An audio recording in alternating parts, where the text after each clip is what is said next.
Igor Cerqueira apresenta Portugal Podcast. Fala galera, sejam bem-vindos ao nosso Portugal Podcast. No episódio de hoje eu vou conversar com uma mulher que é inspiração para muitas outras que ainda nem sabem que vão ser. Atenção, porque essa história eu não conhecia e eu comecei a descobrir quem está por trás de um dos jornais centenários aqui em Portugal, o Diário de Notícias, que por acaso abriu, não por acaso, né, mas abriu agora uma parte para falar sobre o Diário de Notícias Brasil. Vamos descobrir tudo hoje. Ela é editora-chefe dessa parte do jornal. Amanda, seja bem-vinda. Obrigada, querida. É um prazer estar aqui. Eu já conheci o podcast, mas também não imaginava que um dia eu seria convidada. E aqui estou. Obrigada.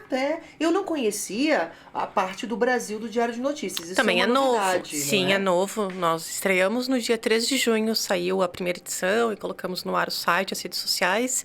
E estamos aí revolucionando um pouco do jornalismo em Portugal. Cara, isso é uma loucura, porque pensa comigo, é um jornal centenário, né? 160 anos, completamos em dezembro. 160 anos, e agora tem uma parte brasileira dentro do jornal em Portugal. Sim, tem todas as segundas-feiras 2 páginas do jornal com assuntos relevantes para brasileiros que moram aqui em Portugal, escrito em português do Brasil, dentro do jornal português. Uau. E todas as primeiras segundas de cada mês, nós temos um suplemento completo, 16 páginas também de jornalismo escrito em português do Brasil para a comunidade brasileira. Caramba, então é tipo um caderno especial. É um caderno especial, sim.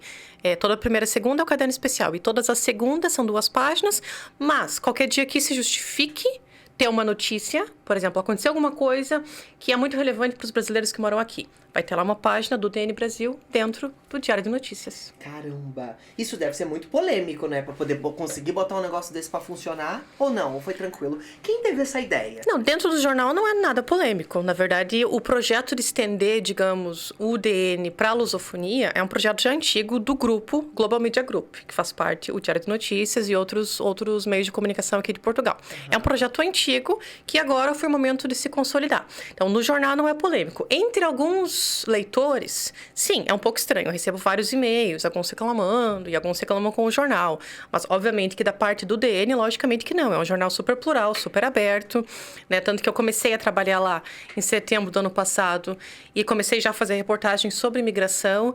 Então, é uma questão apenas para alguns leitores, aqueles que são mais puristas com a língua portuguesa, com alguns. Mas, de maneira geral, está correndo muito bem. Nossa, e claro, é uma das comunidades internacionais maior aqui em Portugal, nossa comunidade brasileira. Sim, não, é a maior, né? E as pessoas também muitas vezes ignoram que Portugal é o segundo maior país de brasileiros que moram fora do Brasil. Em primeiro lugar está os Estados Unidos. Mas assim, olha o tamanho dos Estados Unidos em termos territoriais e olha o tamanho de Portugal.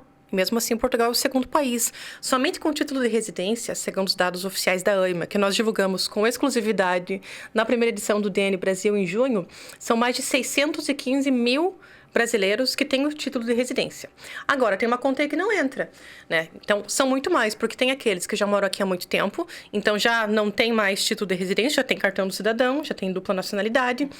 Também tem uma outra fatia de brasileiros muito interessante que mora aqui, que é aquelas que têm direito à cidadania italiana ou polonesa de outros países europeus e escolhem morar em Portugal. Sim. Então, facilmente, a comunidade brasileira aqui em Portugal chega a 1 milhão de pessoas, se somarmos todas essas pessoas brasileiras que moram aqui no país. Até porque a gente tem muitos imigrantes, né, de outras nacionalidades, né, muitos brasileiros que têm uma dupla cidadania. Exato. E aí, imagina, essas pessoas quando vêm pra cá, pra Portugal, imagina que alguém tem um passaporte italiano e vem morar pra Portugal. Essa pessoa não tá contando como brasileiro. Não entra na estatística oficial. Essa estatística oficial são os 615 mil.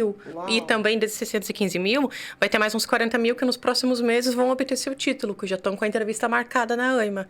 Então, provavelmente até o início do ano que vem, só com o título de residência, a gente já chega a 700 mil. Caramba, é uma responsabilidade enorme levantar uma bandeira dessa num jornal centenário, não é? Ao mesmo tempo que facilita muito, né? Porque a marca do DN é uma marca muito poderosa, né? São 160 anos de história.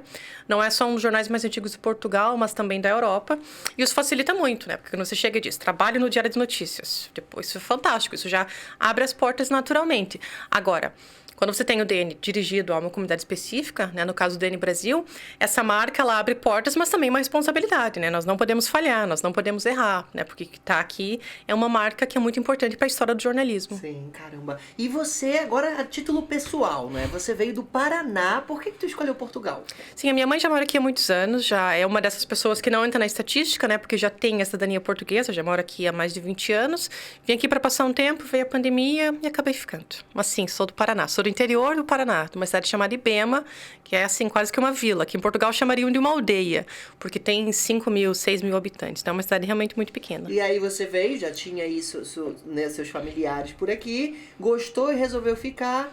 E como é que foi a procura por emprego, né? No Brasil você já atuava como jornalista. Sim, no Brasil já atuava como jornalista. Cheguei aqui já com a faculdade, com o mestrado, fiz um curso de especialização no jornal El País, em Madrid.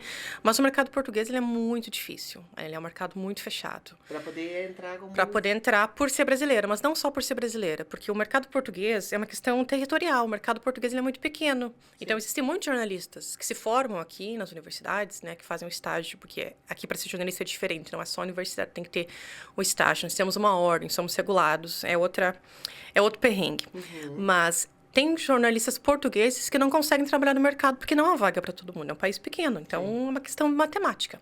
Agora, para quem é brasileiro ou de outro país, né, que não é português, é muito mais difícil, né? Porque tem a questão da barreira do sotaque, da maneira de escrever que é diferente.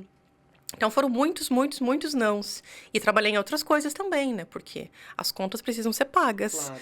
Então, ocupo esse lugar hoje, mas já trabalhei em café, já servi muita mesa, já trabalhei em outras coisas. Imigrante raiz, né? Total. É o perrengue que todo brasileiro passa aqui, né, gente? Chega, assim, eu acho que a experiência, a prova de fogo é trabalhar em restaurante, né? Trabalhar na restauração. Porque, como eu sempre digo, o importante é que as contas sejam pagas. Então, desde que o trabalho seja digno, seja honesto, seja legal... O importante é que as contas sejam pagas no fim do mês e tá tudo certo. Que bacana. Claro que eu nunca desisti do meu objetivo de trabalhar naquilo que eu amo e naquilo que eu acho que eu sei fazer bem, naquilo que eu estudei muito para fazer, né? Eu estudei muito, eu fui uma das primeiras pessoas da minha família a frequentar a universidade. Então, eu valorizo muito o estudo, valorizo muito a profissão que eu escolhi e que eu estudei muito para ter. Então, mesmo quando eu estava lá servindo café, eu não desistia do meu objetivo de um dia trabalhar com o jornalismo aqui em Portugal, que hoje, que felizmente, eu posso fazer hoje. Que legal. É um privilégio, na verdade. Muito bacana isso. Agora, já que a gente está falando de estudo também, e aqui o Portugal Podcast tem o vínculo com o Estude em Portugal, né, que traz muitas pessoas para Portugal através da imigração pelo visto de estudo, pessoas que buscam uma qualificação e que, claro, vai ser importante também essa preparação e entrada no mercado de trabalho. Como é que foi a tua experiência nesse ponto de vista? Foi preciso validar o seu diploma? Você teve que obter outras formações aqui? O que que você acha que ajudou nesse processo de entrada num jornal centenário, né? E hoje está ocupando uma cadeira de editora-chefe, é assim que fala, né? Editora-chefe. Olha só, que responsa. É uma responsa. O que trouxe a nível de estudo? O que a bagagem do Brasil foi necessária você adaptar aqui? Formações? Como é que foi esse teu processo? Sim. A gente sabe que um dos maiores problemas de Portugal, e eu recebo muitos relatos do DN Brasil sobre isso, é daquelas profissões, digamos assim, intermediárias, em que você tem uma formação, você tem um diploma, mas para conseguir entrar no mercado aqui é muito difícil. Então, às vezes, as pessoas são poucas as que conseguem exercer e acabam indo para outros empregos, né? Como eu fiz no início, porque as contas precisam ser pagas, né, galera? Mas, no caso do jornalismo, é uma coisa muito específica, porque não é preciso necessariamente ter o diploma de jornalismo aqui para trabalhar. O que vale aqui em Portugal, nós temos uma espécie de ordem, como se fosse uma OAB dos jornalistas, que é a CCPJ, que ela é quem determina se você pode atuar como jornalista ou não. No caso de quem é estrangeiro, você tem que comprovar que você já trabalhou que você tem experiência suficiente como jornalista. Com um adicional, que se aqui em Portugal, a atividade de assessoria de imprensa e de jornalista, ela não é compatível. Então, se você nos últimos 3 anos trabalhou como assessora de imprensa, você automaticamente não pode ser jornalista aqui. É sério? É sério. Caramba. Coisa que no Brasil não existe. No Brasil, eu conheço jornalistas que de manhã trabalham no jornal e de tarde na assessoria de imprensa. Aqui em Portugal, isso é ilegal, literalmente ilegal. Então, não pode. Uau, eu não sabia. Muita gente não sabe. Muita gente não sabe e eu recebo no DN Brasil muitos currículos todos os dias. Assim, já recebi uma centena de currículos, sem mentira, em pouco mais de 2 meses. Só que dessas pessoas, eu acho que sim, umas 2 ou 3 só tem a carteira de jornalista, que é o que te habilita a ser jornalista. Muita gente nem sabe desse processo. Então, no meu caso, quando eu comecei a trabalhar aqui, eu primeiro comecei a trabalhar para um site chamado Agora Europa, que eu era correspondente. E aí consegui minha carteira de jornalista. Eu fui lá na CCPJ, entreguei os meus diplomas, provei que eu tinha trabalhado como jornalista no Brasil, provei que eu não tinha trabalhado como assessora de imprensa e consegui a carteira de correspondente. Depois, quando eu fui trabalhar no DN em setembro do ano passado, aí eu troquei a minha carteira pela de correspondente, pela carteira portuguesa. Aí foi novamente mandar um monte de documento, declaração da empresa, mostrar reportagens que eu tinha feito, mostrar que eu não tinha trabalhado com assessoria de imprensa ou de comunicação nesse período, para conseguir trocar a minha carteira. Aqui em Portugal é ilegal, inclusive são multas pesadíssimas, se você trabalha como jornalista sem estar, digamos, na ordem, que é na CCPJ. Uau! É super difícil, super.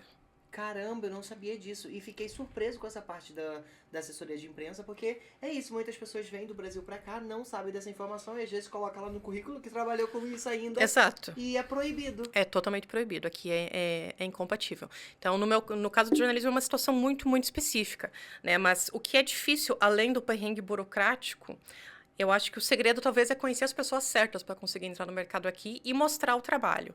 Então, na verdade, as pessoas podem não acreditar, porque os primeiros trabalhos que eu fiz aqui como jornalista, tipo, que apareci mesmo, foi a partir do Twitter. Porque eu sempre gostei do Twitter, é uma rede social que eu adoro. Na verdade, é a única que eu adoro. O Instagram eu tenho por ter e para ter contatos com as pessoas que estão no Brasil e tal, mas não gosto, sou uma pessoa do Twitter, não sou do Instagram. E lá eu dava meus pitacos de política. Escrevia, sabe, um tweet aqui, outro ali. E teve um produtor da CNN, que na época era TVI ainda, que via um tweet meu, tipo, via os meus tweets, e um dia me convidou para fazer um comentário no jornal à noite. Era o jornal que passava, assim, depois da meia-noite e tal. Na época não existia CNN em Portugal ainda, era só TVI. E ele me convidou, ainda era na altura da pandemia, era por Skype, eu aceitei e correu bem. Depois me convidava eventualmente quando acontecia alguma coisa no Brasil, e no Brasil sempre acontece muita coisa, Sim, né? politicamente falando. Exato. Sim, sempre falando de política, sempre falando de assuntos, né, assim, relacionados à política. Me convidaram e eu ia, né? E aí, depois da primeira vez fui no estúdio, participei de um debate no estúdio. Que legal. E assim foi. E no verão de 2022, que era a pré-eleição, né, a eleição do Lula contra o Bolsonaro, eu fui realmente efetivada, né, para ser comentadora oficial da CNN. Daí já era CNN, não era mais TVI, porque quando eu comecei era TVI. E a partir da CNN também me deu mais visibilidade, que também me proporcionou ser mais conhecida, e então também trabalhar no DN. Então, sempre uma sequência de acontecimentos em que tudo aquilo que se trabalha, você tem que aprender, né? Aprender, conhecer as pessoas certas, mostrar trabalho, se dedicar muito, que assim é a maneira de conseguir, digamos assim, subir nos degraus dessa escada, que é uma escada muito íngreme e muito difícil, mas não impossível. E o legal é que uma coisa que eu aprendi estando em Portugal é que como aqui o mercado é pequeno, as relações... E pequeno porque a gente está falando de questões territoriais. Territoriais, sim. As relações, elas também são mais intensas e ao mesmo tempo que é difícil de entrar, é mais difícil porque é mais fechado. Muito fechado. Ao mesmo tempo é mais fácil de encontrar. Sim, você encontra as pessoas literalmente na rua. Você consegue Sim. saber. As relações são tudo, Igor. As relações são tudo. E as pessoas, eu acho que às vezes subestimam isso, da importância das relações. Eu sei que você é uma pessoa que preza bastante por isso e que sempre fala muito sobre isso, né? Aqui no podcast. Eu acho que no caso do imigrante é ainda mais importante, independente da área. Porque uma coisa, por exemplo, que nós mesmos, entre nós jornalistas brasileiros que trabalhamos aqui, nós mantemos até hoje um grupo no WhatsApp que nós criamos na época da pandemia, na época das eleições, em que nós trocávamos informações, onde vai ser a coletiva, não sei o quê. E nós nos ajudamos muito. Nós trocamos contatos de fonte, e-mail, telefone, porque as relações pessoais, elas são tudo, e as pessoas às vezes subestimam isso. As pessoas têm que valorizar, porque conhecer pessoas é essencial. Não basta, porque, digamos, eu conheci pessoas certas ao longo do meu caminho aqui em Portugal. Sim, conheci. Mas não seria o suficiente se eu tivesse desperdiçado essas oportunidades, se eu não tivesse talento e capacidade para desempenhar as tarefas, porque é disso que se trata, de trabalho, né? Exato. Tem que entregar, né? Você tem que entregar.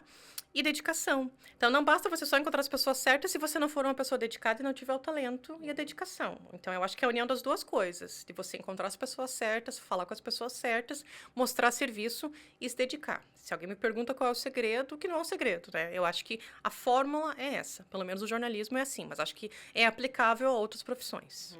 E aplicado para todos os imigrantes, né? Porque para você que pretende imigrar, se alguém está assistindo a gente aí, tá no Brasil, querendo vir para Portugal, é estar preparado para furar essa bolha, não é? De sair da zona de conforto, porque eu acho que para você conhecer as pessoas certas, você acaba conhecendo muitas pessoas erradas que você achou que eram certas. Sim, é tentativa e erro, e também eu acho que uma coisa que muitas pessoas acham que estão preparadas, mas não estão, é justamente para trabalhar em outras áreas até chegar, até conseguir trabalhar na área em que tanto estudou, em que tanto sonhou, em que tanto batalhou.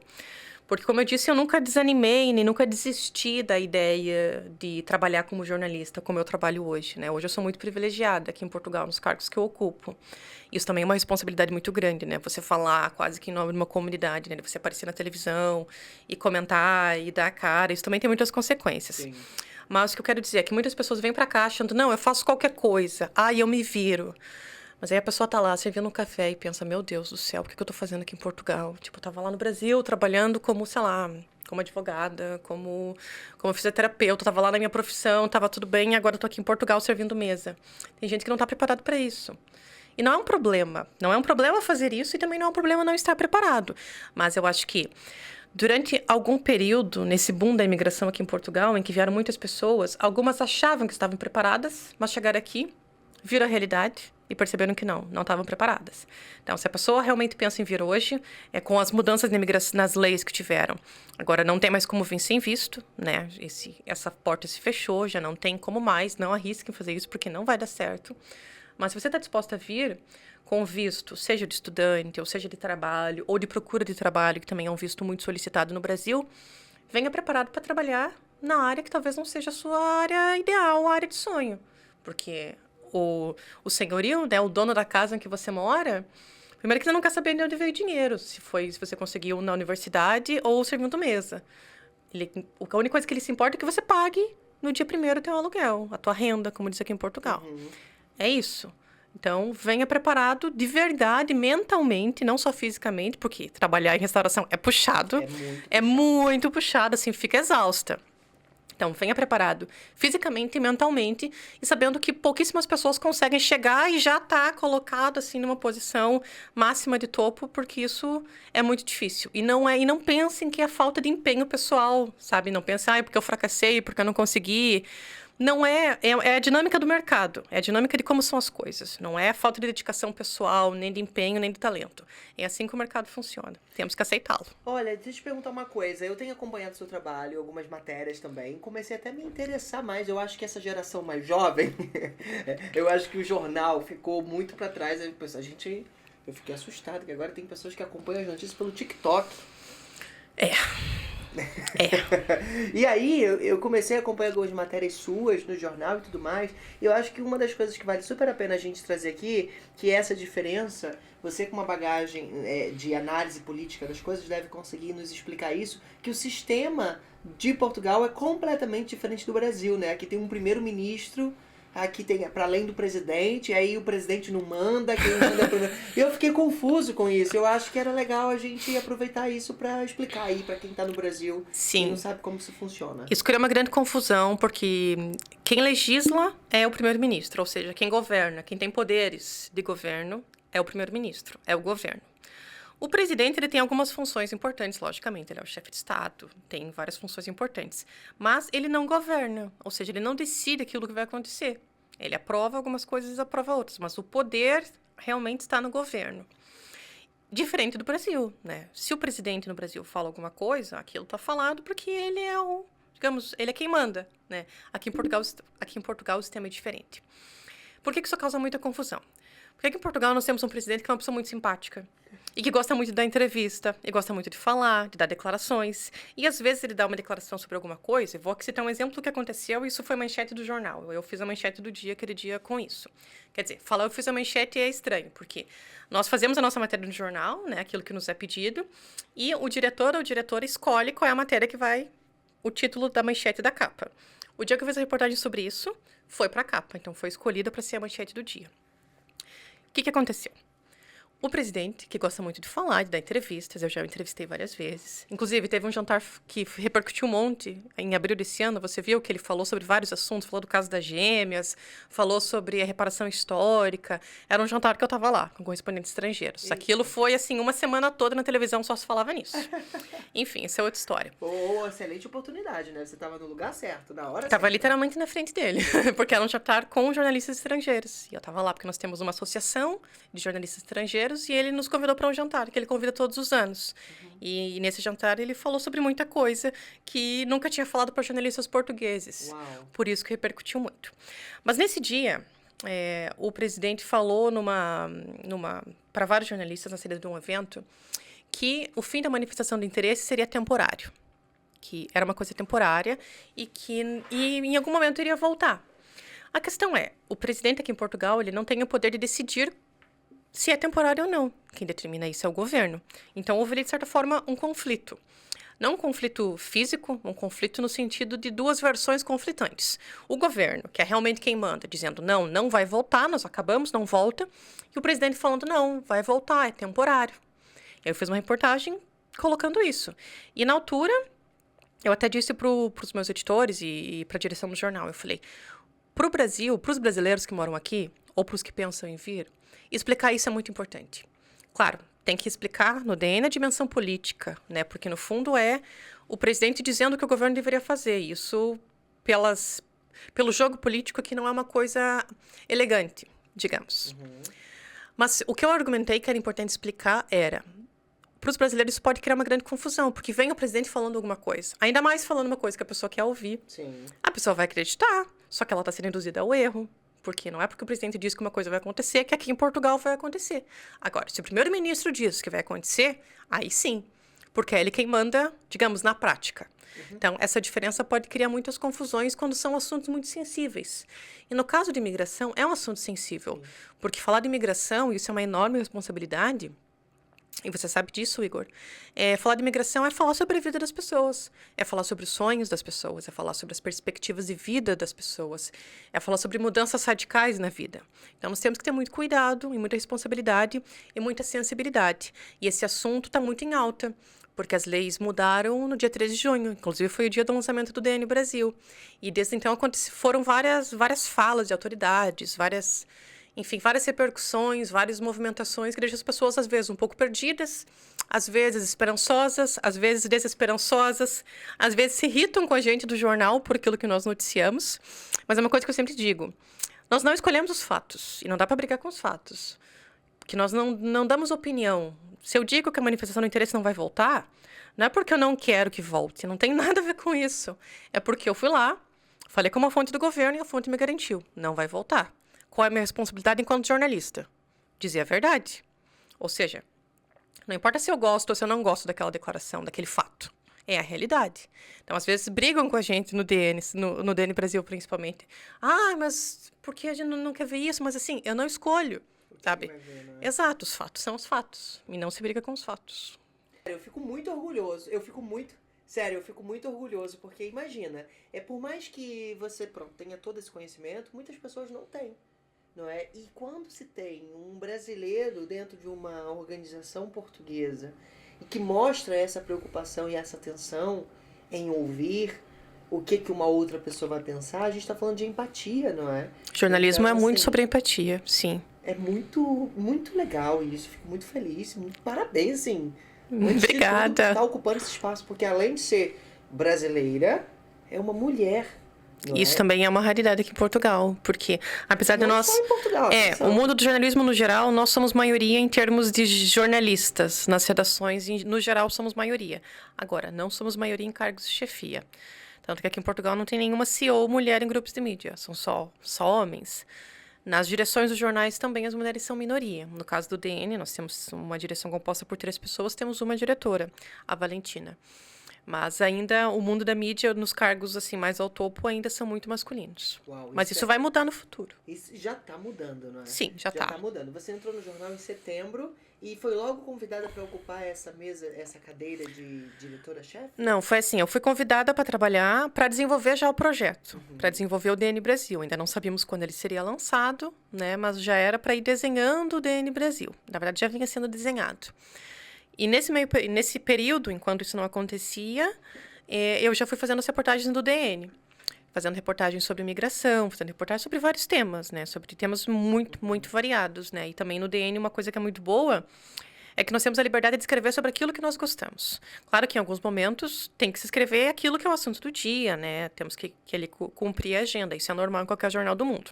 Mas o DN é um jornal que possibilita que nós escrevamos e propomos assuntos que nós gostamos de escrever, que nós gostamos de pesquisar, que nós gostamos de ir para a rua para entrevistar pessoas. E eu gosto muito desse tema da imigração, que eu já trabalhava com isso.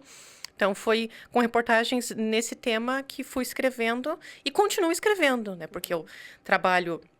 O DN Brasil não é uma coisa à parte. O DN Brasil faz parte do DN, faz parte da redação do DN. Nós somos 3 jornalistas que também escrevemos para o DN sobre outros temas que não têm a ver com o Brasil. E eu escrevo muito sobre outros temas também. Nós 3, na verdade, além de administrarmos o DN Brasil, de fazer o DN Brasil toda segunda-feira, de ter o site todos os dias, rede social, nós também escrevemos matérias que não têm nada a ver com a imigração com o brasileiro. Legal. Aí eu vi aqui algumas fotos que a nossa produção separou. E tem aqui essa foto muito interessante que eu vou botar na tela pra vocês, olha. De você entrevistando aqui 2 imigrantes também, mas esses não são brasileiros, pois não? Não, esses imigrantes são do Marrocos. Essa foi uma reportagem que eu fiz numa série de reportagens especiais que nós divulgamos ali na época do Natal, sobre sem-abrigos. E eu fui designada para fazer reportagem do sem-abrigo na região do Alentejo, em Beja. E essa entrevista, dessa foto no caso, é com 2 marroquinos que nós saímos na rua, eu e o fotógrafo, para tentar conversar com as pessoas. E comigo é um pouco mais fácil, eu acho, dos imigrantes conversarem, porque no geral são pessoas muito tímidas, que não falam o idioma. Muitas delas em alguma situação de vulnerabilidade, como era o caso dessas pessoas, porque eram pessoas sem abrigo, né? Não tinham uma casa para morar aqui em Portugal. Mas sempre com muita empatia, que eu acho que é algo essencial. Mas também o que eu acho que eu consigo ganhar é que eu também sou imigrante. E eu provo para eles que sou. Então, eu geralmente mostro o meu cartão de residência, que é geralmente igual ao deles. Eles sabem, mesmo que eles não... Ou se eles não têm, eles sabem como é. E eles automaticamente veem que eu sou um imigrante também. Que no fundo é o que eu sou uma imigrante. E geralmente eles se abrem mais e conversam mais comigo, porque se veem ali, digamos, quase como uma pessoa igual a eles, né? Não vê numa posição de superioridade. Se sentem abraçados, não é? Exato, se sentem à vontade de conversar comigo. Isso é muito importante. E essa foi uma reportagem bem legal que nós fizemos. E eles ficavam num prédio abandonado. E lá não era aconselhado entrar, né? Porque tinham lá muitas pessoas, muitas famílias, muitas pessoas. Não é que fosse perigoso, mas assim, era um lugar muito insalubre, um lugar sem luz, sem encanamento. Imagina um prédio abandonado e estão lá, sei lá, 100 pessoas dormindo. E eu falei pro meu fotógrafo, falei, nós temos que dar um jeito de entrar lá, mas como? Aí eu comecei a conversar com eles na rua, né? Que eles estavam na rua e perguntei onde eles estavam. Eles disseram que estavam lá, num lugar abandonado. E eu perguntei gentilmente se nós não poderíamos entrar. E eles nos levaram lá. Porque assim, não teria como eu e o fotógrafo simplesmente entrar lá no lugar assim, do nada. Nós tínhamos que entrar com alguém que já estivesse lá, né? E eles nos levaram. E aí nós conseguimos ir lá, fizemos as fotos, falamos com várias pessoas. Por conta de ter essa empatia para conversar com as pessoas. Uau. Essa outra foto aqui, olha, você está montando uma barraca, mas aqui é o quê? Vai acampar? Fui acampar, literalmente, fui acampar. Essa foi uma reportagem também muito legal, que também eu acho que essa não entrou na série do Sem Abrigo, mas foi uma reportagem sobre crise de habitação em Portugal, em Lisboa, e num acampamento onde 2 brasileiras decidiram, elas tinham dinheiro para alugar um quarto, só que elas, na cabeça delas é incompatível você pagar mais da metade do salário, porque elas trabalham, num quarto dividido com várias pessoas. Então elas tiveram a ideia de montar barracas no parque de campismo, barracas assim muito organizadas, e morar lá. E já tinha feito reportagem com elas. E aí eu pensei, não, preciso fazer alguma coisa diferente, né? Aí eu resolvi passar 24 horas com elas. Uau. Levei uma barraca, nunca tinha montado uma barraca na vida, porque eu não sou uma pessoa muito de acampamento. Emprestei uma barraca, emprestei um colchão inflável, levei minha mochila. Teve um fato curioso, que esse foi o dia que teve uma tempestade, uma depressão, acho que era Juliana o nome. Foi ali em dezembro, era no inverno, tava frio e chovendo. Foi o dia de ventos, assim, de quilômetros e quilômetros por hora. Tu desistiu, tu foi Não. assim mesmo. Até teve gente que falou assim, Amanda, não vai, porque tava dando assim, nós estávamos noticiando, né? Ai, vai ter uma depressão, cuidado, não fiquem na rua. E eu fui. Fiquei lá 24 horas com elas são umas queridas. Hoje elas não moram mais no acampamento. Elas moram agora, cada uma tem uma caravana, que era o objetivo delas, era justamente economizar morando no acampamento para morar em caravana, que é o que elas queriam. E fiquei 24 horas com elas ali, foi super legal. Tipo, a ideia era viver como elas viviam. Então, fiquei mesmo 24 horas, de um dia até o outro. Dormi, cozinhei com elas, jantei com elas, almocei com elas, tudo. Acompanhei a rotina e foi uma reportagem incrível, que eu gostei muito de fazer. Uau. E gosto muito disso, de realmente viajar, sair da redação, sabe? De viver como as pessoas vivem, conversar pessoalmente. Isso também é uma coisa que falta um pouco na correria do jornalismo, que é que nós temos que divulgar tudo muito rápido e tudo muito online. Eu acho que, para minha visão enquanto jornalista, é essencial ir ao encontro das pessoas, conversar, sabe? Eventualmente abraçar a pessoa, porque algumas entrevistas são, assim, são emocionantes, porque as pessoas, elas... dar uma entrevista para alguém, dependendo do assunto, é um ato quase que de intimidade, mas acima de tudo é um ato de confiança, né? Porque a pessoa está se abrindo para contar a história dela, muitas vezes histórias sensíveis, histórias difíceis, né? Então é uma jornada muito interessante de muitos, muitos sentimentos, uma montanha-russa. Quem são as suas referências no jornalismo? São muitas. Acho que a primeira delas é o Caco Barcelos, que todo mundo deve conhecer, os brasileiros, que é do Profissão Repórter.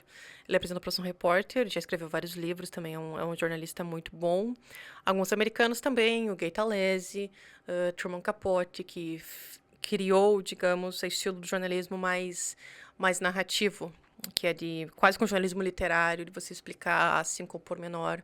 Então, são várias pessoas. Tem também a Margaret Sullivan, que era editora do Washington Post também, o antigo diretor do Washington Post, que se aposentou agora, acabei de esquecer o nome dele.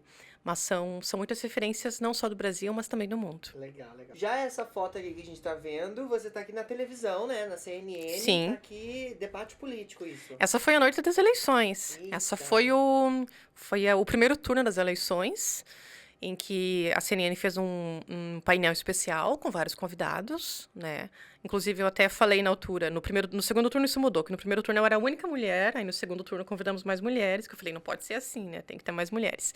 E essa parte foi bem na hora da apuração dos votos, assim, que eu acho que tinha acabado de sair o resultado, e essa pessoa que tá no vídeo comigo era uma pessoa declaradamente, digamos, que apoiava o Bolsonaro, e eu não declaradamente questão de apoiar ou não, mas eu estava ali como jornalista pela verdade.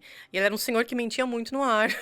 Então, criavam-se ali muitos embates. E o momento dessa foto é de um desses embates. Foi uma noite muito longa, mas foi uma noite, assim, incrível, né? Porque você está em destaque na televisão no país, em Portugal, explicando a eleição do teu país, que é no Brasil. E com uma audiência enorme, né? Nós tivemos muita audiência essa noite. Foram várias horas de debate, né? Foram várias horas de transmissão. Ficamos até a madrugada. Muitas pessoas devem ter conhecido seu trabalho a partir dali. Sim, muitas. E muitas me xingaram também. Esse é o outro lado da moeda. Exato. Mas é muito satisfatório, sim. Caramba. Tem outra foto aqui. Essa daqui foi a tua primeira vez na televisão. Gente, foi. Essa foto foi 7 de setembro de 2021. Eita. Eu lembro porque em 2021, 7 de setembro, o Bolsonaro fez uma carreata onde ele chamou o Alexandre de Moraes de canalha, que ele já começou a falar ali em golpe. Então, repercutiu muito. E eu lembro que eu fiz uma participação à tarde na televisão falando sobre isso. E decidiram fazer esse debate à noite. E convidaram outras pessoas, e eu fui uma das convidadas. E essa foi a primeira vez que eu participei no estúdio. Como eu disse, eu já tinha feito algumas participações por Skype, até também, porque nós estávamos saindo da pandemia, ali em setembro. Mas essa foi a primeira vez que eu fui lá no estúdio, assim, que eu entrei no estúdio de televisão aqui em Portugal e participei de um debate. Assim, foi realmente muito, muito especial. E, claro, depois se tornou rotina, né? Mas essa foi a primeira vez. Já chegou até você, assim, histórias de outras pessoas que você abraçou e as pessoas ficaram assim, se sentindo especiais por estar ali partilhando isso com você, pessoas imigrantes? Sim, acontece muito, isso é muito gratificante, porque muitas pessoas nos escrevem dizendo, eu estava com uma dúvida e você escreveu sobre isso, e eu não tinha outro lugar para ter informação, sabe? As pessoas realmente agradecem e se identificam, porque informação é vital na vida das pessoas, informação sobre imigração é uma coisa mesmo muito essencial, então é muito comum a gente receber esses feedbacks de pessoas que consideram o nosso trabalho como importante e nos mandam mensagens carinhosas, enfim, sempre falam, que Deus abençoe, que continue o seu trabalho. As pessoas, a cada uma à sua maneira, mandam suas mensagens carinhosas de agradecimento. Legal, legal. E os próximos passos, Amanda? O que tá vindo por aí? O que você pode contar pra gente? Queremos fortalecer o DN Brasil, até porque, como eu disse, o DN Brasil ele faz parte de um projeto muito mais ambicioso e de longo prazo do grupo, que é de expandir isso mais para a lusofonia, né? Porque nós temos uma comunidade falante de língua portuguesa muito grande, né? Que não envolve só Portugal, não envolve só o Brasil. Então, digamos, o DN Brasil é um experimento. Então, o foco agora é realmente fortalecer o DN Brasil. Inclusive, quem não segue ainda, siga lá, por favor. Segue no Instagram, DN Brasil. E tem o site também, não é? Olha, o site está aparecendo aí na Sim, tela. O site do DN Brasil nós atualizamos todos os dias com informações escritas em português do Brasil. Isso é importante ressaltar. É até bom para quem está no Brasil, né? Que aí a pessoa já pode começar também, a se atualizando exato. Nós também, Portugal. e já temos muitos leitores lá, olhando nossa base de acessos. A segunda maior cidade que nos acessa, né, é o Porto. Porto está em quarto. Em segundo lugar é São Paulo. Uau. Então, tem muitos brasileiros lá que nos acompanham aqui. Então, sigam o DN Brasil, que o objetivo realmente, nesse momento, é fortalecer o DN. Vamos também lançar podcasts, fazer várias coisas, conteúdos multimídia. E uma coisa também que é importante, e aqui já fica o convite para quem quiser, mande sugestões de assuntos. Porque nós, por sermos imigrantes, nós mais ou menos sabemos aquilo que o imigrante quer ler. Ou melhor, aquilo que ele precisa ler, né? Mas tem muitas histórias que nós não conhecemos e que nós queremos conhecer. Por isso que é importante que as pessoas nos escrevam. Mandam uma mensagem no Instagram ou mandam um e-mail, amanda.lima@dn.pt, ou no nosso site aqui tem, ali na aba de contatos, tem o nosso e-mail. Manda a sua história, manda uma dúvida que você tenha, que pode ser a dúvida de outras milhares de pessoas que moram aqui. Então, assim, manda a sua sugestão, que nós somos um jornal completamente aberto a sugestões, a críticas também, desde que respeitosas, claro, né? Porque tem muitos portugueses que mandam, volta pra tua terra, não queremos saber de brasileiros, sabe? Sério? Mandem críticas respeitosas e sugestões, porque eu acredito nesse jornalismo, que é um jornalismo de proximidade, um jornalismo que dialoga muito perto das pessoas. E se a pessoa está longe, manda um e-mail, mas também está presencial. A gente também está participando de muitos eventos aqui em Portugal. Nós tivemos, por exemplo, no Dia do Brasil em Leiria, numa festa de brasileiros. Tivemos em eventos de negócios no Porto. Tivemos no Mimo Amarante, que é um festival promovido por brasileiros aqui em Portugal, um festival de música. Então, também somos muito desse jornalismo de ir ao encontro das pessoas. Já agora, vão estar no Prêmio Estrela do Atlântico, que vai acontecer esse ano em dezembro. Que é a novidade, né? Novidade, sim. Estou soltando um spoiler aqui. Primeira mão, essa notícia saiu no DN Brasil. Olha, se fosse vocês, acessava lá e olhava, já clicava no link, fazia a sua indicação, tá tudo verdade. ali. Isso é ótimo por ter pessoas, né, da nossa comunidade. Porque a imigração para Portugal é super importante. Não só os imigrantes que hoje chegam aqui, mas que Portugal foi construído assim, não é? Portugal tem muitos imigrantes em outros países também. Portugueses em outros países. Então eu acho que é uma grande colcha de retalhos. Exato, é uma grande construção social, porque as sociedades, as pessoas migram desde sempre, em todos os lugares. Faz parte da história da humanidade, e assim que as sociedades se constroem, e assim que elas melhoram também, assim que elas evoluem com o intercâmbio de ideias, com a troca de saberes, né? Você, enquanto pessoa que estudou aqui, que desenvolveu vários projetos nas universidades, sabe o quanto é grande o conhecimento dos brasileiros que moram aqui, a criatividade, a dedicação, e que desenvolvem projetos incríveis que melhoram a sociedade como um todo, não só os brasileiros, mas o país, Portugal. Eu acho que nós temos muito a aprender, tanto nós com os portugueses e os portugueses com os brasileiros. Muito bacana isso, Amanda. Eu quero agradecer imenso a sua participação, a sua Já partilha. acabou? Como passou rápido? Passa rápido, não é? A gente começa a tocar ideia aqui, e vai embora. E isso é muito bom, porque a gente se sente confortável. Exato, não parece que faz tempo que a gente tá falando aqui. Pois Por mim é. parece que faz só 15 Pra minutos. você. Cara, muito obrigado por isso. Parabéns por essa força, por essa mulher profissional, né? De eu sentar nessa cadeira, ocupar esse espaço e não arregar. Não descer. desistimos. Não desistir, porque eu imagino que deve ter aí muitos desafios, né? Diariamente para poder enfrentar. E em nome da nossa comunidade, quero te agradecer por isso, não é? Parabenizar por esse trabalho e continue assim. As nossas portas aqui do Portugal Podcast estão de portas abertas. E para materializar esse agradecimento para você, tem um presentinho especial da gente do Estúdio de Portugal para você, que é o nosso aviãozinho dourado. Ai, que lindo, obrigada. É um pinzinho, a gente Gente, sabe olha que chique. Então, o Igor pensa em tudo. Eu cheguei aqui no estúdio e me chamou a atenção o troféu girando. São os detalhes, não é? Os detalhes são que tudo, fazem mas não é todo diferença. mundo que pensa assim, não é todo mundo que tem esse Mas esse eu cuidado. E toda a equipe do Estúdio em Portugal Parabéns, fazemos parabéns. isso. E esse é para materializar a nossa gratidão por você ter vindo, você também sendo imigrante, né? A gente quando entra dentro de uma máquina dessa, dentro desse avião, muita coisa se transforma. É, a vida da não é? gente muda completamente. Completamente. Portanto, isso é o nosso símbolo aqui dentro do Estúdio em Portugal e quero que você leve com muito carinho esse. Com pra lembrar da certeza. gente. Obrigada, Tá bom? foi um Muito prazer estar obrigado. aqui. Obrigada por tudo. Agora, antes da gente terminar, eu queria saber qual é a mensagem que você deixa, especificamente para as mulheres que estão assistindo isso. Às vezes acham que não é para aquele espaço não é para ela, ou não tá no momento certo, ou tem que ter mais alguém junto para fazer alguma coisa. Qual é a mensagem que você deixa para as mulheres que estão assistindo a gente agora? Mulheres brasileiras que eu sei que alguns anos atrás tinha um estigma muito forte de mulheres Ainda brasileiras que mudavam para Portugal.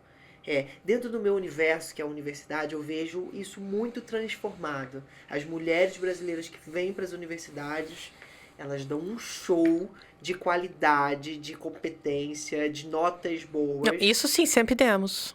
Mas o que acontece é que algumas pessoas ainda são preconceituosas, alguns homens. Mas assim, mulherada, muito simples. O mundo é nosso. Não desistam. Não baixem a cabeça. Não aceitem xenofobia. Não aceitem machismo. Sigam em frente, juntas, com o poder da amizade feminina. Tenham amizade com as pessoas certas, com as mulheres que te apoiam, com as mulheres que não querem dividir, que não querem confusão. Façam amizade com as pessoas certas no sentido de estar com pessoas que também querem o teu bem, que querem crescer junto. E o poder das mulheres unidas é um poder imensurável. Então, não desistam, o mundo é nosso.